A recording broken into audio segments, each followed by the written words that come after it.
lady here. So you are new to RC, you don't know where to start, you want to get a car, you don't want to spend too much money. Well, I think I found one for you. This is the Max Cheetah. It is a two-wheel drive mini muscle car. It has independent suspension, it has manual trim options, it has quite a large battery, and it is capable of up to 20 kilometers an hour. And all in all, this is the little guy. Now, it's not going to be the best, nowhere near it. That's not what this is. I was looking for a very cheap car. A friend of mine said, how cheap can you get a cheap car? Is it worth buying with a very cheap car? Now, honestly, normally with things like this, I would say no, stay well away, save up your money, get a car which is actually worth what you're paying for. But I thought to myself, well, do you know what, I like a challenge, let's have a little look and see exactly how this guy does. And I gotta say, likewise with a lot of these small cars, the decals and the paint job on the plastic top is really quite nice. It really is really quite nice. Now, I don't know how the motor's going to handle, I don't know how this independent suspension is going to handle, but one thing is, we're going to give it a good bashing today and we're going to see exactly how this goes. Now, the motor's on the back. Look at the size of this. Obviously it is brushed. I'm very excited. Okay, let's take this out. Manual trim options are under here. So for the second, obviously it's smack bang in the middle. You've got right and left options as well. It is off, and your DC power plug is there. Although on this one it doesn't seem to be anything in there. So you've got to take the battery out to charge it.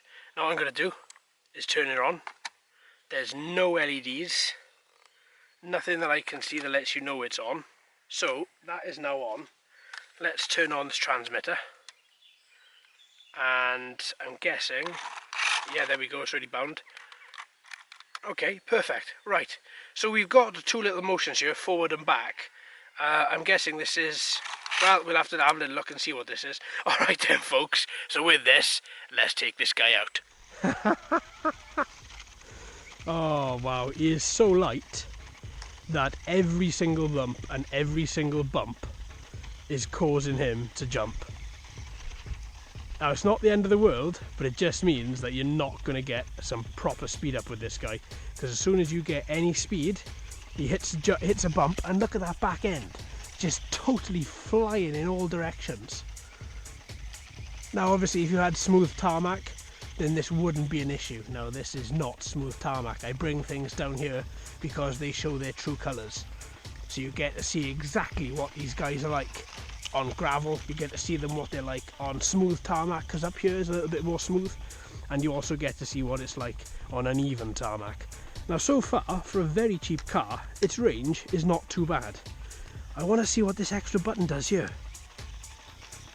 Oh, that is left and right mode. So if you've got this steering wheel this side, you flick it up, and as you can see the steering wheel is pointing to here, so then you turn it around and you would use it this way. So because as I'm using it right hand to steer, left hand to control the throttle, I'd have it stick into the left. Now that's a good sign, look. It's not, the motor isn't bogged down by that particular grass. It just, it wasn't sat on the ground because the car isn't heavy enough to actually do anything and actually get itself out of that predicament. But at least the motor wasn't bogged down by a couple of blades of grass. So as we are turning this guy around, look at him. I mean, he's got such a nice little presence to him. He's a nice little buggy. He's not quick. He is not doing 20 kilometers an hour. I'm sorry, I don't care what anyone says. This is not 20 kilometers an hour. And this is flat down on a hammer. But I am liking how he's just all of a sudden he'll just twitch and jump into another direction. Little bits of gravel, it doesn't bother this little guy. Oh, do you know what?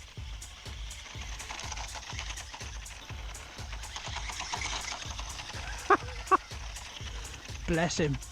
Oh, burnout. Nicely done, little fella. Yeah, all in all, there are much better cars in the market. Obviously that's not what this is. Everybody knows there are much better cars on the market.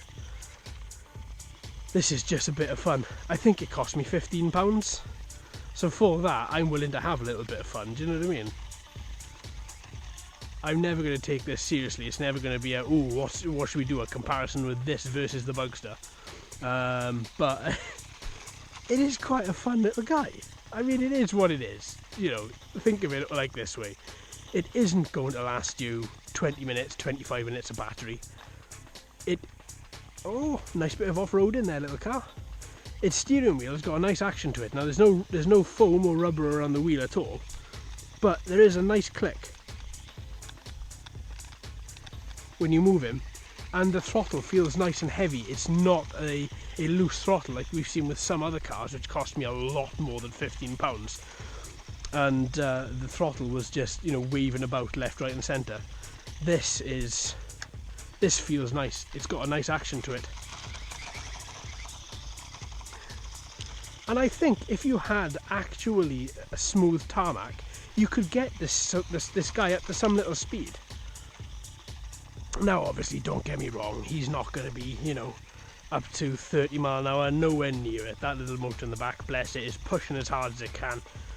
And I wouldn't be at all surprised at the end of this run if it was actually extremely warm. But for what it is, it's just a good bit of fun, and he's and he's jumping all over the place on the gravel, but he's still going over it, over on the other gravel, over on a bit of grass, straight through it, straight back onto the uneven tarmac we have here. You know, that's just wonderful. I've tested a load of cars that have never made it to the channel because they've been that bad that tiny little bit of green over there, that tiniest bit of grass here, there we are, there, the cars have not been able to get through it. But yet this car is getting through it until I hit a bigger patch of grass, and then he stops totally in his tracks. But no, I mean, I've had, there we are, this is a better way. I've had cars that wouldn't get through this,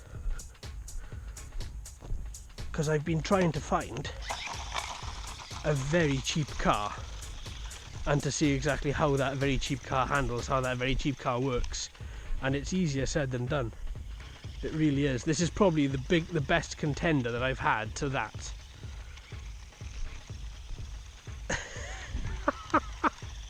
Now, this isn't going to go off-road. It isn't going to do you know, very much any more than this. It isn't going to be a contender for any of the big cars, nowhere near it.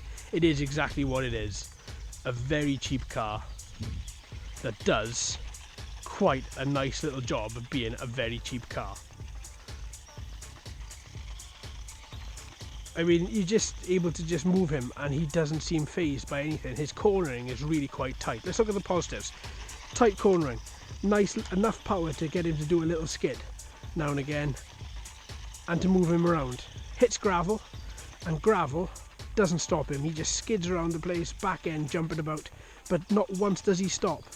He does some really nice little skids.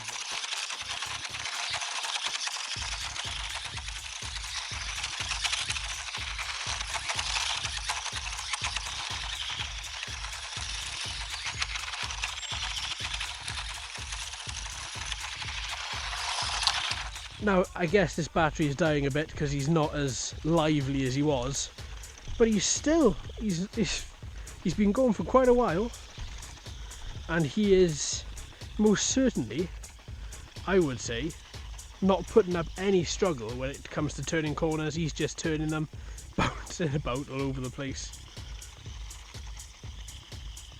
Oh, he's just a little bit of fun. And to me, that's what this hobby is about. It's just about having the most amount of fun that you can have. For as little or no money at all, this guy comes in as having a little bit of fun. There we go. And he is just a good little bit of fun.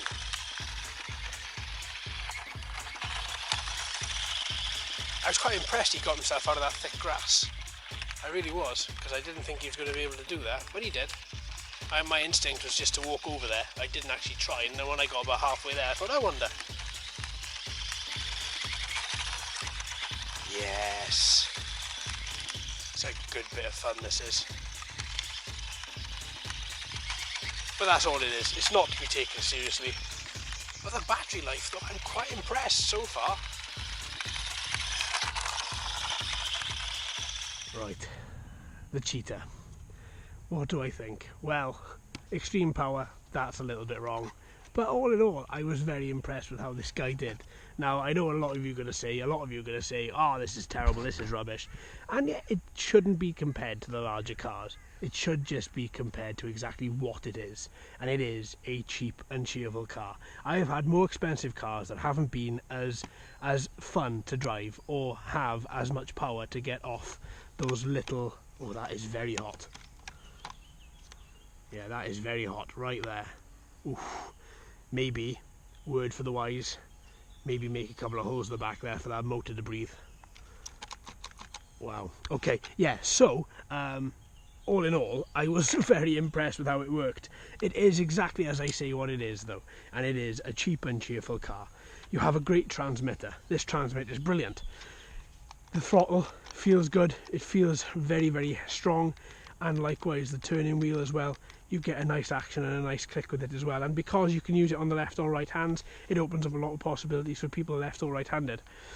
But all in all, it is exactly what it is. It is a cheap and cheerful car that shouldn't be looked at anything else other than it being cheap and cheerful. It's quite robust, it's quite hardy. These wheels have started to fray slightly, so actually looking at the thickness of them, it's going to be quite a while until they actually go through. This battery life though, really was good. Now what really annoys me with some cars and battery life is that you have the small cars like this, which, you know, you wouldn't necessarily, if it had 5 minutes or 6 minutes of battery life, I think that would be, you know, acceptable for something as cheap as this. But you have a battery inside here which is large and gives you at least 15 minutes of playtime. That in itself is incredible. I wish a lot of other bigger cars had larger batteries in them so that they would have just as much runtime as this. Now you have got the ability to take off this body, but there's nothing in there that really needs to be serviced by yourself, so therefore there doesn't really seem to be much of a point in doing that. But all in all, folks, I really enjoyed this. If you have tested this, let me know what you think, because I think it's a definite winner for the cheap car bracket at all. I really reckon it is. There we are, folks. Thank you ever so much for watching and listening. I've been JD. You've been fantastic as always. If you haven't already, please like and subscribe. Hello and welcome to all the new subscribers. I hope you're enjoying the channel. So until next time, my friends, happy flying.